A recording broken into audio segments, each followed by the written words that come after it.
Okay, now next progression is going to be an explosive push-up. You've already probably done the elevated, hands elevated explosive push-up. Potentially, that'd be a regression from here. But if you're strong enough, now we can do it from the ground.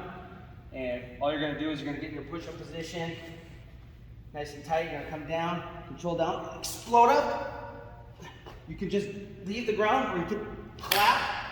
It's up to you whether you want to clap or just power off the ground.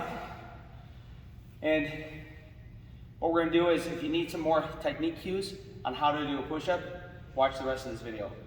So first with push-ups, we're going to talk about hand placement. If you're in kind of just a natural stance on your knees, bring your thumb right to the side of your thigh. Come forwards. That's probably about the right position. So I'm going to do that.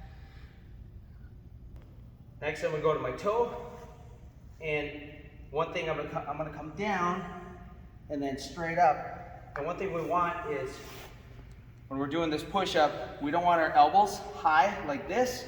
We want our elbow below the plane of the shoulder. So elbows below the plane of the shoulder. A lot of times, especially females, what they'll do is they're gonna get their grip.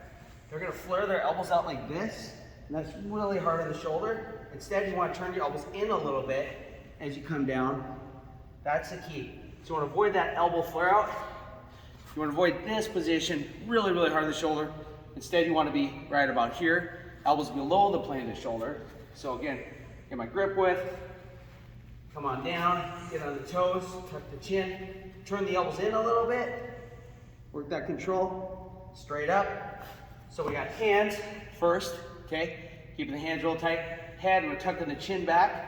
We don't want the head looking up, we don't want that head looking down. We're gonna keep that whole face pulled back. And then hips, we don't want our hips sinking. We want to be stiff as a board. We want our hips and shoulders rise at the same rate. So what we want to try to avoid is that hip down like this. Instead, the abs are tight. Everything's moving as one unit. Avoid the hips down. Avoid the hips up as well. Another technique that we should be in one straight line. Full range of motion. Should work control. We want full range of motion all the way up, all the way down. Make sure to lock out the elbows at the top.